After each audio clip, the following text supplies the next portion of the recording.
अस्सलाम वालेकुम dear students, आप देख रहे हैं सैयद अली एकेडमी। और आज की इस वीडियो के अंदर हम इनहेरिटेंस चैप्टर के एक और टॉपिक के साथ हाजिर हैं। आज की इस वीडियो के अंदर हम जिस टॉपिक को जिक्र करने वाले हैं वो है मेंडल का एक दूसरा लॉ जिसको कहा जाता है law of independent assortment. Law of independent assortment क्या है, किस तरह से ये फाइंड आउट हुआ, इस सब को आज की इस वीडियो के अंदर डिस्कस किया जाएगा। तो आइए आज की इस वीडियो को शुरू करते हैं। अगर हम इस टॉपिक के स्टार्ट में देखते हैं तो यहाँ पर लिखा हुआ है इनहेरिटेंस ऑफ टू ट्रेट्स, दो कैरेक्टर्स का ट्रांसफर होना। कोई भी एक इंसान है या कोई एनिमल है, कोई ऑर्गेनिज्म है, उसके अंदर कोई एक कैरेक्टर मौजूद ही नहीं होता, उसके अंदर कई ज़्यादा कैरेक्टर्स हो सकते हैं। मिसाल के तौर पर अगर हम हमारे बालों के कलर की बात करें तो हमारे अंदर सिर्फ ये बालों का एक कलर पाया नहीं जाता, हमारे अंदर आंखों का कलर भी पाया जा रहा है, स्किन का कलर भी पाया जा रहा है, हाइट भी पाई जा रही है। तो ये सारे मुख्तलिफ कैरेक्टर्स हैं जो कि किसी एक ऑर्गेनिज्म में हो सकते हैं। इसी तरह से जब Gregor John Mendel garden peas पर एक्सपेरिमेंट कर रहे थे, पीजम सेटिवम पर एक्सपेरिमेंट कर रहे थे, तो वहां पर भी उनका जो एक्सपेरिमेंट था वो सिर्फ एक कैरेक्टर को फाइंड आउट करने के लिए नहीं था, वो दो कैरेक्टर या दो से ज्यादा कैरेक्टर्स को भी चेक कर रहा था कि वो किस तरह से मिक्सअप होते हैं। तो इस तरह से उसने सिंगल ट्रेड को स्टडी करने के बाद फिर दो ट्रेड्स को, दो कैरेक्टर्स को डिस्कस किया था और उसने देखा कि किस तरह से दो कैरेक्टर्स जो होते हैं वो एक ऑर्गेनिज्म के अंदर एक टाइम पर कैसे हासिल होते हैं। तो उसने दो कैरेक्टर्स को इस बार चेक किया है। अब यहाँ पर लिखा हुआ है कि इन्होंने क्रॉस किया था पी प्लांट को और जिसके अंदर दो अलग अलग कैरेक्टर्स मौजूद हैं। मिसाल के तौर पर यहाँ लिखा हुआ है एक ऐसा प्लांट है जो हाइट के एतबार से टॉल है, यानी कि लंबा प्लांट है, लेकिन उसके अंदर जो सीड प्रोड्यूस होते हैं वो राउंड सीड प्रोड्यूस होते हैं। और एक दूसरा प्लांट है जो हाइट के एतबार से वो डार्क है, लेकिन उसके अंदर जो सीड प्रोड्यूस होते हैं वो रिंकल्ड सीड मौजूद होते हैं। तो टॉल राउंड सीड वाला और डार्क रिंकल्ड सीड वाला, इन दोनों को उन्होंने आपस में क्रॉस किया हुआ है। अगर आप पिछली बुक्स में देखेंगे तो वहां पर जो कैरेक्टर मौजूद है वो सीड की शेप के हिसाब से और सीड के कलर के हिसाब से है, यानी कि येलो राउंड, उनको भी हम डिस्कस करेंगे और टाल राउंड और डार्क रिंकल्ड इनको भी हम डिस्कस करेंगे कि दो कैरेक्टर्स किस तरह से एक ऑर्गेनिजम्स के अंदर ट्रांसफर होते हैं। तो क्योंकि वो दो कैरेक्टर्स को एक साथ देख रहा था तो इसलिए उसकी क्रॉस को डायहाइब्रिड क्रॉस कहा गया और उसके दौरान जो रेशो हासिल हुआ उसे भी डायहाइब्रिड रेशो कहा गया। इससे पहले जो क्रॉस मेंडल ने कंडक्ट की है उसे मोनोहाइब्रिड क्रॉस कहा गया है और उसके रेशो को भी मोनोहाइब्रिड रेशो कहा हुआ है। तो यहाँ पर वही बात लिखी कि मेंडल ने जो है चूज किया हुआ एक टाल प्लांट को जिसके अंदर सीड प्रोड्यूस होते हैं वो राउंड होते हैं, और एक डार्क प्लांट जिसके अंदर जो सीड प्रोड्यूस होते हैं वो रिंकल्ड सीड प्रोड्यूस होते हैं। जब उन दोनों को क्रॉस पॉलिनेट किया गया है तो उसने पहली जनरेशन के अंदर देखा कि जितने भी प्लांट्स प्रोड्यूस हुए वो सारे के सारे टाल प्रोड्यूस हुए और उनके अंदर जो सीड प्रोड्यूस हुए वो राउंड सीड प्रोड्यूस हुए। जैसे कि आप यहाँ पर देख रहे हैं कि टाल को हम जाहिर करते हैं टी कैपिटल के साथ में और राउंड को हम जाहिर कर रहे हैं आर कैपिटल के साथ में। जब इसके अगर गेमेट्स बनेंगे तो गेमेट्स किस तरह से बनेंगे ये समझ लें। ये दो क्रोमोसोम्स को दिखाया हुआ है, तो एक क्रोमोसोम में से ये हासिल होगा टी कैपिटल का एक जो है जीन और दूसरे क्रोमोसोम में से हासिल होगा आर कैपिटल का एक जीन। तो इस तरह के इनके गेमेट्स बनेंगे। ये ध्यान में रखिएगा, ये एक अलग से पेयर है और ये एक अलग से पेयर मौजूद है। तो पेयर में से हमेशा एक क्रोमोसोम जो है ट्रांसफर होगा, तो या तो ये वाले ट्रांसफर होंगे या ये वाले ट्रांसफर होंगे, तो नतीजे में हमें टी कैपिटल आर कैपिटल देखने को मिलेगा। इसी तरह से ये हमारे पास मौजूद है टी स्मॉल और आर स्मॉल। लाजिम बात है कोई एक पहुंचेगा, तो इसी तरह से टी स्मॉल और आर स्मॉल ये पहुंचेंगे। जब इन दोनों को कंबाइन किया जाएगा, गेमेट्स को जोड़ा जाएगा, तो रिजल्ट हमारे पास ये बनेगी जिसके अंदर सारे प्लांट्स जो थे वो टाल थे और उनके अंदर राउंड सीड मौजूद थे, यानी कि किसी एक पेरेंट के कैरेक्टर जो है वो जाहिर हुए हैं। अब ये ऑफ स्प्रिंग किस तरह से बना कि आप इस टी कैपिटल को टी स्मॉल के साथ ही क्रॉस कराएंगे, क्योंकि जो क्रोमोसोम एक जैसे होते हैं वो आपस में जुड़ेंगे। तो टी कैपिटल टी स्मॉल आपस में जुड़ेंगे और आर कैपिटल आर स्मॉल ये आपस में जुड़ेंगे। तो इस तरह से ये वाला प्लांट बना जिसके अंदर सारे प्लांट्स जो थे वो टाल थे और राउंड सीड वाले थे। तो ये एक ही पेरेंट के कैरेक्टर को जाहिर कर रहे थे, दूसरे को छुपा रहे थे। मजे लिखा हुआ है कि जब इस टी कैपिटल टी स्मॉल और आर कैपिटल आर स्मॉल इस कैरेक्टर वाले प्लांट को जब सेल्फ पॉलिनेट होने दिया हुआ है, यानी एक प्लांट है जिसके अंदर ये कैरेक्टर्स मौजूद हैं, अब उस प्लांट के अंदर मेल पार्ट भी होता है, फीमेल पार्ट भी होता है, उसे आपस में ही पॉलिनेट होने दिया गया है, दूसरे फ्लावर के साथ ट्रांसफर नहीं किया गया। तो मेल पार्ट ये मौजूद है, फीमेल पार्ट ये मौजूद है। अब इनके जो गेमेट्स बने हैं वो थोड़े से डिफरेंट गेमेट्स हमें देखने को मिले हैं। गेमेट्स हमारे पास किस तरह से बना है, एक बना है टी कैपिटल आर कैपिटल। ये टी कैपिटल आर कैपिटल किस तरह से बना कि हमने कहा था ये एक पेयर मौजूद है, यानी टी कैपिटल टी स्मॉल वाला ये एक पेयर मौजूद है, आर कैपिटल आर स्मॉल वाला ये एक पेयर मौजूद है। अब ये जो टी कैपिटल है इसकी मुमकिन है कि ये आर कैपिटल वाले क्रोमोसोम के साथ जुड़कर आए, तो बनेगा टी कैपिटल आर कैपिटल। अगर यही टी कैपिटल इस आर स्मॉल वाले गैमेट के साथ बनकर आएगा तो बनेगा टी कैपिटल आर स्मॉल। इसी तरह से ये जो टी स्मॉल मौजूद है, ये टी स्मॉल अगर आर कैपिटल के साथ जुड़ेगा और अगर ये टी स्मॉल जो है आर स्मॉल के साथ जुड़ेगा तो बनेगा टी स्मॉल आर स्मॉल। यही बात यहाँ पर भी लिखी हुई है कि टी कैपिटल आर कैपिटल के साथ जुड़ सकता है, टी कैपिटल आर स्मॉल के साथ जुड़ सकता है। इसी तरह से टी स्मॉल जो है वो आर कैपिटल के साथ जुड़ सकता है और टी स्मॉल जो है आर स्मॉल के साथ जुड़ सकता है।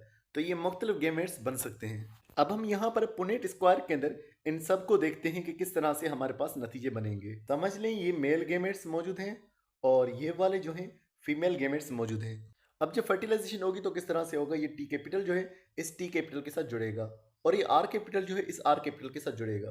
तो जब टी कैपिटल के साथ जुड़ेगा तो ये हमारे पास टाल बनेगा, प्योर टाल।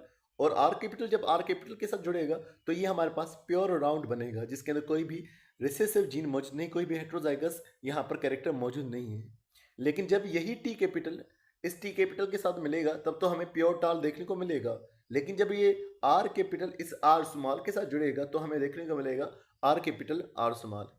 इसी तरह से यही टी कैपिटल जो है टी स्मॉल के साथ जुड़ेगा तो हेट्रोजाइगस टाल हमें देखने को मिलेगा और आर कैपिटल के साथ जुड़ेगा तो हमें होमोजाइगस राउंड सीड वाला देखने को मिलेगा। इसी तरह से टी कैपिटल जो है टी स्मॉल के साथ जुड़ेगा तो हमारे पास टी कैपिटल टी स्मॉल आ गया हेट्रोजाइगस टाल। और अगर आर कैपिटल जो है आर स्मॉल के साथ जुड़ेगा तो हमें देखने को मिलेगा हेट्रोजाइगस राउंड सीड। तो अब दोनों ही कैरेक्टर हेट्रोजाइगस में मौजूद है, T capital T small, R capital R small. यहाँ पर आप मजीद देखेंगे टी कैपिटल को इस टी कैपिटल के साथ जोड़ा गया तो टी कैपिटल बना, आर स्मॉल को आर कैपिटल के साथ जोड़ा गया तो बना हमारे पास आर कैपिटल आर स्मॉल। यहाँ पर रिसेसिव जीन जो है आर स्मॉल वाला है तो उसको हम पहले नहीं लिखेंगे, पहले हम इस डोमिनेट जीन को लिख रहे हैं आर कैपिटल आर स्मॉल। हमारे पास इस तरह से बन रहा है। फिर यही टी कैपिटल इस टी कैपिटल के साथ जुड़ेगा, टी कैपिटल, लेकिन आर स्मॉल के साथ जुड़ रहा है तो रिसेसिव कैरेक्टर जो है वो जाहिर हो रहा है, यानी कि अब जो प्लांट बना है वो डिफरेंट प्लांट बना है, जो कि है तो टाल लेकिन उसके अंदर रिंकल्ड सीड मौजूद है। पहले जितने भी प्लांट्स थे वो सारे टाल जो थे वो राउंड सीड वाले थे। अब हमारे पास एक नया प्लांट बन चुका है जिसके अंदर रिंकल्ड सीड हमें देखने को मिल रहे हैं। इसी तरह से ये टी कैपिटल जो है टी स्मॉल के साथ जुड़ेगा, टाल बनेगा, और आर स्मॉल जो है आर कैपिटल के साथ जुड़ेगा तब भी राउंड बनेगा हेट्रोजाइगस के अंदर। और अगर हम टी कैपिटल को दोबारा टी स्मॉल के साथ जोड़ेंगे और आर स्मॉल को दोबारा आर स्मॉल के साथ जोड़ेंगे तो T capital T small R small दोबारा से हमारे पास वही टाल और रिंकल्ड वाला कॉम्बिनेशन हमें देखने को मिल रहा है। फिर इस तरह से टी स्मॉल हमारे पास मौजूद है, उसे टी कैपिटल के साथ जोड़ेंगे, T capital T small, R capital है आर कैपिटल के साथ जोड़ेंगे तो आर कैपिटल टाल राउंड हमें देखने को मिल रहा है। इसी तरह से टी स्मॉल को टी कैपिटल के साथ जोड़ेंगे तो टी कैपिटल टी स्मॉल, और आर कैपिटल को आर स्मॉल के साथ जोड़ेंगे तो आर कैपिटल आर स्मॉल। फिर टी स्मॉल को टी स्मॉल के साथ जोड़ेंगे तो हमारे पास एक नया कैरेक्टर आ गया जो कि डार्फ वाला मौजूद है, और आर कैपिटल जब उसके साथ जुड़ रहा है तो उसके अंदर राउंड सीड मौजूद है। पहले जितने भी डार्फ थे उन सब के अंदर रिंकल्ड सीड मौजूद थे। अब हमारे पास नया कैरेक्टर आ चुका है डार्फ राउंड सीड वाला। इसी तरह से टी स्मॉल को जब हम टी स्मॉल के साथ जोड़ेंगे तो टी स्मॉल यानी कि डार्फ दोबारा से, आर कैपिटल को आर स्मॉल के साथ जब हम जोड़ेंगे तो आर कैपिटल आर स्मॉल यानी कि राउंड सीड वाला, डार्फ राउंड सीड वाला दोबारा से हमें देखने को मिल रहा है। फिर यहाँ पर टी स्मॉल टी कैपिटल मौजूद है, टाल बना, आर स्मॉल आर कैपिटल मौजूद है, ये भी राउंड बन गया, टी स्मॉल टी कैपिटल मौजूद है, टाल बना, आर स्मॉल मौजूद है तो ये हमारे पास रिंकल्ड बन गया। इसी तरह से टी स्मॉल मौजूद है हमारे पास तो हमारे पास डार्क बन गया, आर स्मॉल और आर कैपिटल मौजूद है तो हमारे पास ये राउंड सीड वाला बन गया, डार्क राउंड सीड। फिर टी स्मॉल जब जुड़ेंगे तो ये हमारे पास डार्क बनेगा, आर स्मॉल जुड़ेंगे तो हमारे पास रिंकल्ड बनेगा। सिर्फ एक हमारे पास जो है वो डार्क रिंकल्ड वाला हासिल हुआ है, पेरेंटल जनरेशन वाला। बाकी हमें ये जो प्लांट्स हैं तकरीबन 9 प्लांट्स, ये 9 प्लांट्स ऐसे देखने को मिले हैं जो कि टाल राउंड वाले हैं। तो टाल राउंड वाले अपीरेंटली 9 प्लांट्स है तो इनका रेशियो बनेगा 9। फिर अगर हम देखेंगे कि टाल रिंकल्ड वाले हमारे पास ये 3 मौजूद हैं तो रेशियो बना 3। फिर हम देखेंगे डार्क राउंड सीड वाले ये 3 मौजूद हैं, फिर रेशियो बनेगा 9:3:3। फिर ये डार्क रिंकल्ड वाला एक मौजूद है तो रेशियो टोटल हमारे पास बनेगा 9:3:3:1। ये 1 जो है इस डार्क रिंकल्ड वाले को जाहिर कर रहा है, 9 जो है टाल राउंड को जाहिर कर रहा है, और ये जो 3 है टाल रिंकल्ड को, और ये 3 जो है वो डार्क राउंड को जाहिर कर रहा है। तो ये रेशियो हमारे पास फिनोटाइप रेशियो बनता है। तो अब तक हमने जो बात की थी वो हमने फिनोटाइप रेशियो के हवाले से बात की थी कि अपीयरेंस के हिसाब से वो हमें किस तरह के नजर आ रहे थे। हमने कहा अपीयरेंस के हिसाब से 9 प्लांट्स ऐसे हमें देखने को मिले जो कि थे टाल और राउंड कैरेक्टरिस्टिक्स वाले। अब हम बात करेंगे जीनोटाइप रेशियो के हवाले से कि जेनेटिकली वो प्लांट किस तरह के हैं, जेनेटिकली ये 9 प्लांट्स भी एक दूसरे से किस तरह अलग हैं, हम इसके जीनोटाइप रेशो का अब डिस्कस करने वाले हैं। जब हम इनका जीनोटाइप रेशो डिस्कस कर रहे हैं तो आपको ये ध्यान में होना चाहिए कि हमारे पास ये पहला प्लांट मौजूद है जिसमें दोनों ही जीन टी कैपिटल वाले और दोनों ही जीन आर कैपिटल वाले मौजूद है। हम ये देख कहेंगे कि ये प्लांट किस तरह के मौजूद है और इसके अलावा क्या कोई और इनके जैसा दूसरा मौजूद है या नहीं। तो इस हिसाब से अब इनका रेशो हम बनाते जाएंगे और ये रेशो आप अपनी कॉपी पर लिखते रहिएगा, आपको पूरा ये इस तरह से फाइनलाइज हो जाएगा। तो ये हमारे पास मौजूद है जिसमें दोनों ही टी कैपिटल और दोनों ही आर कैपिटल वाले मौजूद है। ये इकलौता अपने जैसा मौजूद है तो इसका रेशो बनेगा हमारे पास 1 वाला। फिर हम बात करते हैं जिसमें दोनों ही टी कैपिटल और आर कैपिटल आर स्मॉल वाले मौजूद है। अगर आप देखेंगे यहाँ पर आपको ऐसा नजर नहीं आ रहा, यहाँ पर भी नजर नहीं आ रहा, यहाँ पर ये दूसरा आपको ये वाला नजर आ रहा है। तो रेशियो बन गया 1:2 रेशियो। फिर इस तरह से हम बात करते हैं इस कैरेक्टरिस्टिक्स वाले प्लान की जिसमें एक टी कैपिटल एक टी स्मॉल और दोनों ही आर कैपिटल के मौजूद हैं। इस तरह का आपको एक ये नजर आ रहा है। तो 1:2:2 इस तरह से हमारे पास हासिल हो चुका है इस वक्त और मजीद इसके जैसा आपको और कोई नजर नहीं आ रहा। फिर हम बात करते हैं जिसमें दोनों ही टी कैपिटल टी स्मॉल और आर कैपिटल आर स्मॉल वाले जीन्स मौजूद हो। तो एक ये हमें नजर आ गया, दूसरा हमें ये नजर आ गया। उसके अलावा अगर हम बात करें तीसरा हमें ये नजर आ गया, चौथा हमें ये वाला भी इसका नजर आ गया। तो अब हमारे पास रेशियो बन चुका है 1:2:4। अब हमारे पास ये वाला रेशियो आ चुका है। मजीद अगर इसको और ऐड हम करते जाए तो अब हम बात करते हैं जिसके अंदर दोनों ही टी कैपिटल और दोनों ही आर स्मॉल वाले जीन्स मौजूद हो। तो एक ये हमारे पास मौजूद है और इसके अलावा बाकी कोई भी इसके जैसा मौजूद नहीं है जिसके अंदर दोनों ही टी कैपिटल और दोनों ही आर स्मॉल वाले जीन्स मौजूद हो। तो अब फिर से आ गया 1:। फिर हम बात करते हैं ऐसे प्लांट की जिसके अंदर टी कैपिटल टी स्मॉल और आर स्मॉल के 2 जीन्स मौजूद हो। तो इस तरह का भी हमें ये वाले 2 नजर आ रहे हैं सिर्फ प्लांट्स। तो फिर से 2:। आ गया हमारे पास।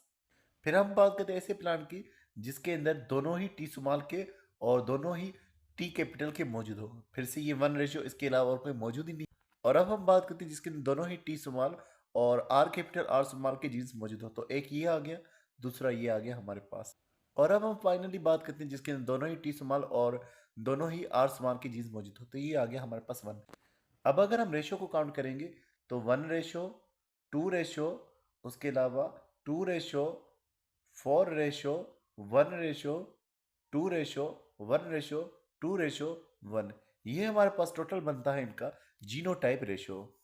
इसी चीज को आप यहाँ पर भी देख सकते हैं येलो राउंड वाले सीड के हिसाब से कि ये हमारे पास 9 सीड ऐसे मौजूद है जो कि हमारे पास मौजूद है येलो राउंड वाले, और फिर 3 हमारे पास ऐसे मौजूद है जो मौजूद है येलो रिंकल्ड वाले, फिर 3 हमारे पास ऐसे मौजूद है जो मौजूद है ग्रीन रिंकल्ड वाले, और 1 हमारे पास ऐसा मौजूद है जो कि मौजूद है ग्रीन रिंकल्ड के अंदर। तो ये फिनोटाइप रेशियो। फिर जीनोटाइप रेशियो की बात करें तो दोबारा से आपको इसी तरह से नजर आएगा वाई कैपिटल आर कैपिटल जिसमें दोनों ही ये जीन्स मौजूद हो।